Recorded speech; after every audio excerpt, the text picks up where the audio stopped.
Aineiston hallintasuunnitelma kuvaa, miten tutkimusaineistoa hallinnoidaan koko tutkimuksen elinkaaren ajan ja mitä sille tapahtuu tutkimuksen jälkeen.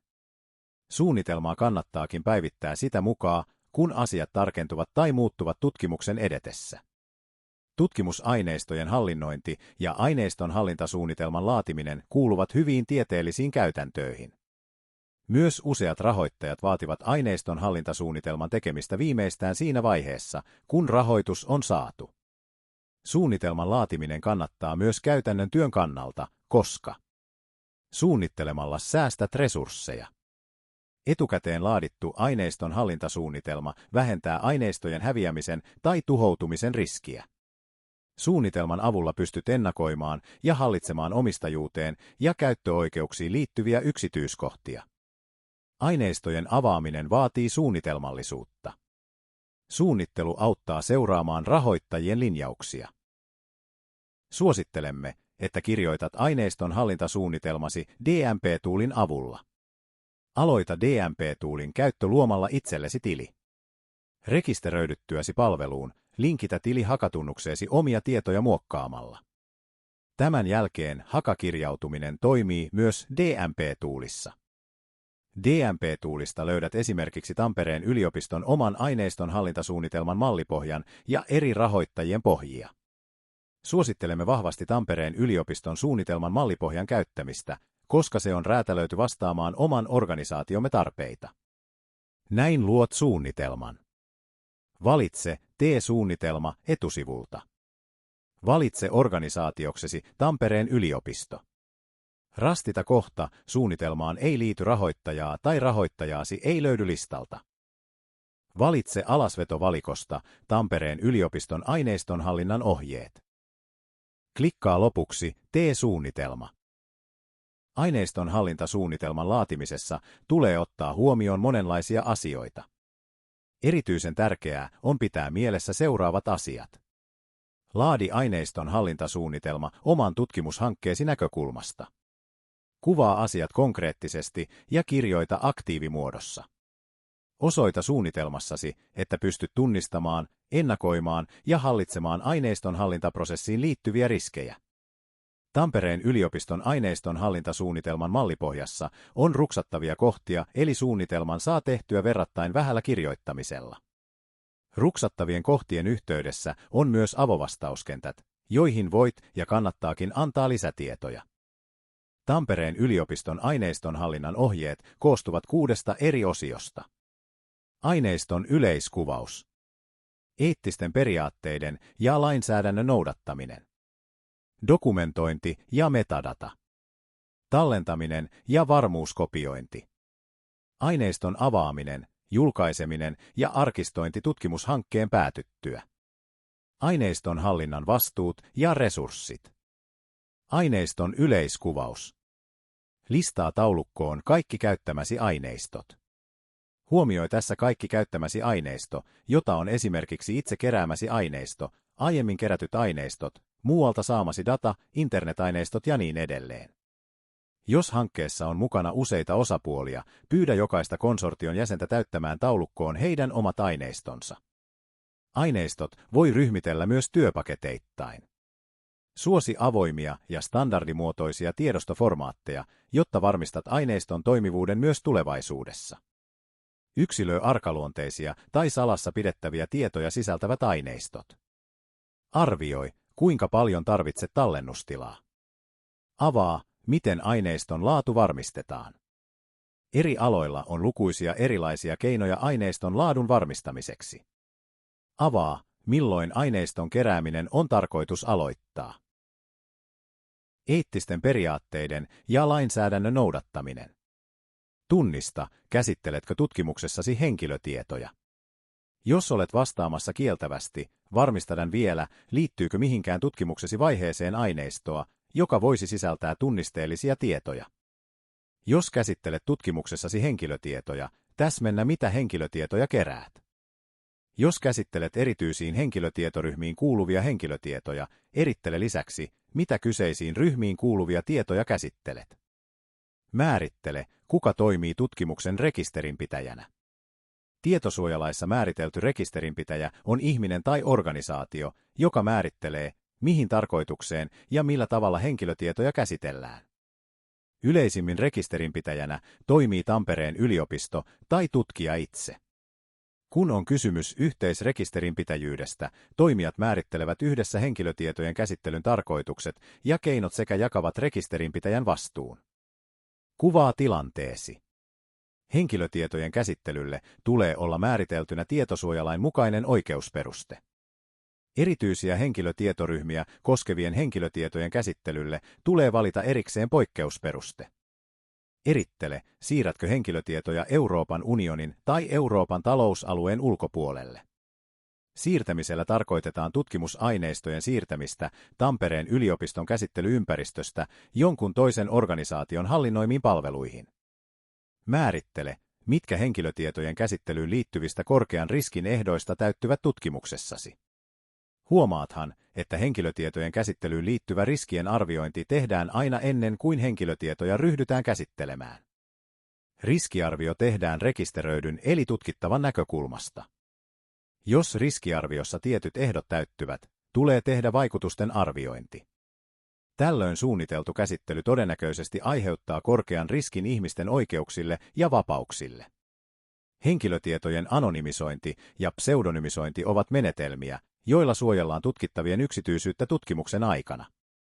Anonymisoinnissa datasta poistetaan kaikki osallistujiin liittyvät tunnistetiedot, kun taas pseudonymisoinnissa tunnistetiedot korvataan koodilla tai salanimellä. Selvitä, tarvitsetko eettistä ennakkoarviointia. Tarvitsetko aineiston keräämiseen tutkimuslupia? Mitä luottamuksellisia tietoja tutkimuksessasi käsitellään mahdollisten henkilötietojen lisäksi? Mitä aineiston omistusoikeuksiin, käyttöön tai käsittelyyn liittyviä sopimuksia hankkeessa tehdään? Käytätkö tai tuotatko tutkimuksessasi tekijänoikeuksilla tai muilla immateriaalioikeuksilla suojattua tutkimusaineistoa? Dokumentointi ja metadata. Avaa, miten ja missä kuvailet aineiston. Samassa hakemistossa olevien kansioiden sisältöjä voi kuvailla README-tiedostoissa. Kuvaa aineiston muuttujat datasanastossa. Kuvaa aineiston keruussa ja käsittelemisessä käyttämäsi laitteet ja ohjelmistot, jotka tuottavat metadataa. Avaa, käytätkö esimerkiksi laboratorio- tai tutkimuspäiväkirjaa. Kuvaa aineiston analyysiin ja muokkaukseen käyttämäsi koodit ja menetelmät huolellisesti, jotta voidaan varmistaa analyysien toistettavuus. Käytä tieteen alallasi tunnettuja metadatastandardeja. Metadatastandardeja käytetään tyypillisesti tutkimusaineistojen pitkäaikaiseen säilyttämiseen, arkistointiin ja julkaisemiseen tarkoitetuissa palveluissa. Usein metadata julkaistaan aineiston avaamisen yhteydessä. Monet tutkimusrahoittajat, kuten Suomen Akatemia, kuitenkin edellyttävät metatietojen avaamista myös silloin, kun varsinaista aineistoa ei voida avata. Tähän tarkoitukseen soveltuu esimerkiksi kansallinen kuvainpalvelu. Aineiston keruuta voi käsitellä julkaisujen metodologia-osuudessa. Huomaathan kuitenkin, että julkaisuissa on käytettävissä varsin rajallinen määrä tilaa aineiston kuvaamiseen, joten yksityiskohtaisempi kuvaus kannattaa tehdä jossain muualla. Saadaksesi meriittiä avaamisesta, julkaise kuvailutiedot datalehdessä. Tallentaminen ja varmuuskopiointi. Kun valitset sopivaa tallennuspaikkaa, tutustu korkeakouluyhteisön suosituksiin. Harkitse myös, keiden tulisi päästä käyttämään mitäkin tiedostojasi. Tutki tämän jälkeen eri tallennuspaikkavaihtoehtojen ominaisuuksia ja valitse paras tallennuspaikka. Pohdi valintaa erityisen tarkasti, jos käsittelet henkilötietoja. Jos joku muu kuin Tampereen yliopiston työntekijä tarvitsee pääsyn aineistoon, kirjaa mahdolliset yhteistyökumppanit muista yliopistoista. Ota huomioon myös omalla tietokoneellaan työskentelevät opiskelijat ja resurssisopimuksella työskentelevät. Aineiston varmuuskopiointi on tärkeää, koska se suojaa tietoja odottamattomilta menetyksiltä, kuten laitevioilta. Huomioithan, että valitsemasi tallennustila vaikuttaa siihen, miten varmuuskopiointi tapahtuu. Kaikki verkkoasemille, P- ja S-asemat, tallennettu data varmuuskopioidaan päivittäin. Kuvaa, kuka valvoo pääsyä aineistoon ja miten suojattua pääsyä aineistoon valvotaan. Useimmiten aineistoon pääsyä valvoo vastuullinen tutkija itse tai sovitusti muu tutkimusryhmään kuuluva henkilö. Tutkimusryhmän käyttämiin kansioihin pääsy on rajattu vain tutkimusryhmän jäsenille ja kyseisiä tiedostoja käsitteleville henkilöille. Jos yksittäisiin arkaluonteisiin tiedostoihin tai kansioihin pääsyä on rajattava tarkemmin tai tarvitaan muista syistä lisäsuojaa, tiedostoja ja kansioita voidaan salata. Tutkimushankkeisiin voi liittyä aineistoja, joita on säilytettävä tietty aika tutkimuksen päättymisen jälkeen. Arvioi säilytysaikatarve aineistokohtaisesti. Huomaathan kuitenkin, että yliopiston tallennustila on yleensä käytössäsi vain niin kauan kuin käyttäjätunnuksesi yliopiston palveluihin on voimassa. Käyttäjätunnusten sulkeuduttua hakemistosi ja niissä olevat tiedostot hävitetään. Huomioi myös, että säilytysaikoja voidaan rajoittaa tutkimusluvissa. Muista, että henkilötietojen käsittelyaika rajataan tietosuojaselosteessa. Jos tutkimuksessa muodostuu muita kuin digitaalisessa muodossa olevia aineistoja, kuvaa, missä niitä säilytetään. Tällaisia aineistoja ovat esimerkiksi paperiset suostumus- ja kyselylomakkeet. Aineiston avaaminen, julkaiseminen ja arkistointi tutkimushankkeen päätyttyä. Mikä osa hankkeen aineistoista voidaan asettaa avoimesti saataville tai julkaista? Perustele valintasi. Muistathan noudattaa aineiston hallinnassa FAIR-periaatteita. Jos et voi avata tai julkaista aineistoasi, niin vähintäänkin aineiston kuvailutietojen tulisi olla avoimesti saatavilla. Useimpiin tutkimushankkeisiin liittyy joitain aineistoja, joita ei voida avata. Tällaisia on esimerkiksi henkilötietoja sisältävät aineistot tai tapaukset, joissa esimerkiksi mittalaitteiden tuottamaa dataa kertyy valtavia määriä, eikä niiden avaaminen ole sen vuoksi mahdollista.